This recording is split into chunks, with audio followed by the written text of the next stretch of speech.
that. You know what I mean? So I wouldn't expect anything less from Aaron than him speaking his truth. Right? This is a guy that doesn't care what other people think about him. I could not believe he was saying the things he said. And now a few days have passed, and I still am speaking the same sentiment. This is Keyshawn, J. Will, and Zubin, presented by Progressive Insurance.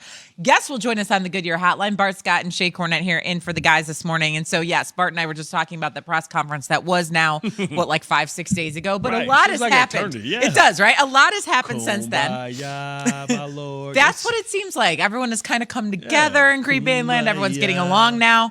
So what's changed? Well, Aaron Rodgers spoke to NFL Network about being back at camp and back in the swing of things.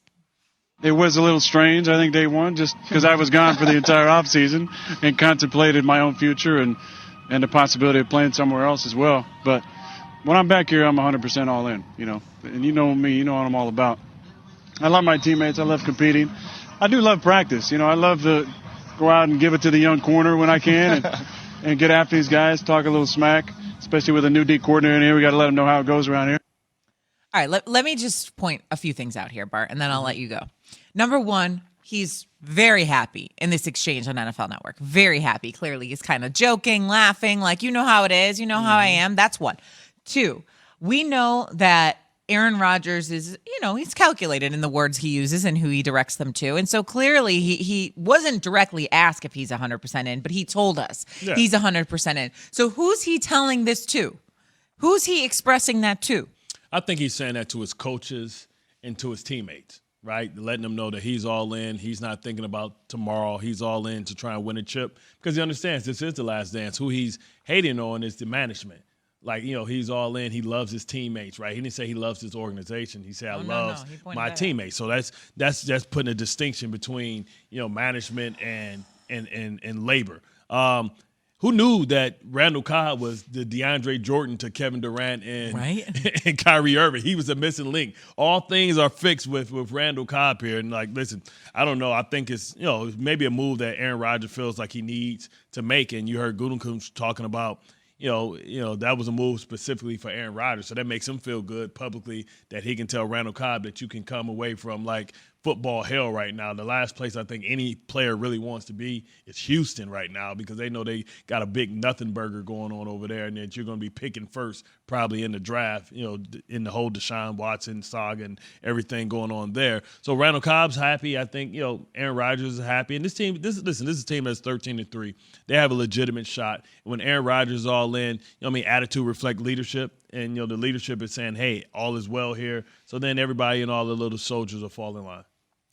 Yeah, it seems like it. I mean, my goodness, this is definitely a change of tune from just a couple of days ago. I mean, he is happy. He's practicing. He's in a Green Bay uniform. Randall Cobb's in town. Gang's back together. Everything is rosy and great. Yeah. But here's something. So when I wasn't working with you, I was on the show with Jordan, my husband, and we were talking about this because I have family in Wisconsin. My dad lives there. My brothers live there. Diehard Packers fans, okay? And we go back and forth because I'm obviously from Chicago. And so I was having this conversation with my dad again last night because this feels like all we've talked about lately. And he's like, let me just point this out, Shay, because I'm nervous as a Green Bay fan. If I told my wife we were going to get a divorce in a year, after a month or 2 months or when anything goes wrong, we'd be fighting. Yeah. And so he's like, I'm just worried that the wheels are going to fall off once a little bit of adversity hits. Of course, everyone's happy in training camp. You haven't played a game yet. Yeah, but they're in a weak division, though. And this is a team that's relatively... chill out with that. I mean, it'd be week 8 before you see your rookie quarterback. QB1, and yeah, exactly. But I tell you what, this is a team that has been together. The core has been together for the most part. This defense has been together for a while. This offense has been together for a while. So listen, this happens all the time. I can remember, Ray Lewis didn't come in or Peter Bower didn't come in for my first year, almost to OTAs, right? They were in a big contract dispute. They got their money around training camp and that sorts too. So this happens, and people are used to it, and people know that Aaron Rodgers was the last person that needed to be in OTAs. This was good for Jordan Love. Now, I worry about his psyche, right, because he understands that, he's not going to get opportunity to play. He probably had some visions of him being able to start and silencing all the fans and getting the start of his career. Now he knows he's going to be holding a clipboard for the entire year. And, it's going to be a lot of pressure on him to go out and prove that he can play.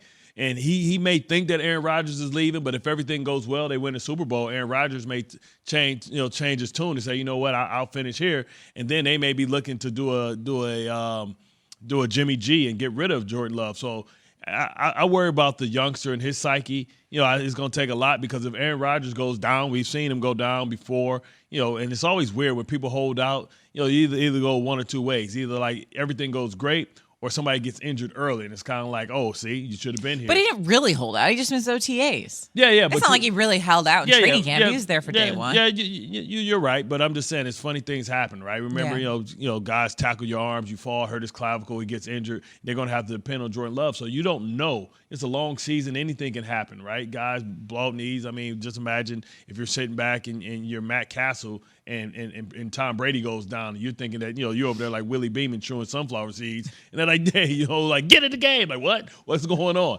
You know what I mean? You got to run out there. You know what I mean? And, so Jordan Love, you got to keep his psyche right because you may have to call on him.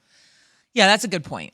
No one ever really asks about how Jordan Love is doing, and he didn't ask for the situation, right? He didn't ask for all this drama. He just kind of was thrown into the mix with it, and so that's a good point. Like, you got to see how he's doing. But nonetheless, I just am completely baffled by the tune that has been changed by Aaron Rodgers. But I guess you are right in this sense too. Like, he's the leader, and he's back with his dudes, and he's back on the football field, which he told us very clearly. There's still that fire; it still burns, and so and he really didn't miss anything. Right. And he really hasn't missed anything. And so he's coming in with a chip on his shoulder. He's aired all his grievances. And now let's see what happens going forward. Nonetheless, you call it a weak division. That's fine. I don't want to face Aaron Rodgers when he's got the mentality of like a Michael Jordan, like anything you say will be held against you. Yeah. And I'm going to hold on to it. And it's going to turn into a major chip that I'm going to force this season. And so as a Bears fan and someone from Chicago, that all makes me really nervous. But if you are a Green Bay Packers fan, this change in tune and him saying he's 100% in, I mean, what else do you want from your quarterback, right? Like, exactly. I'm here to stay, and hopefully we're going to win some football games. Okay, I don't usually write, I'm just going to be completely honest here. I don't usually write my teases going into like the next segment. All right, Drake. But I usually throw in my own like thing to say, but this one's so good, I just got to read it like straight. Okay, cool. Because I got to give our producer Evan like some props here. Have the Colts? Whiteheart. Yeah, have the Colts Super Bowl chances already came and went? It was good. It's good, right? That's after Bart does this from Straight Talk.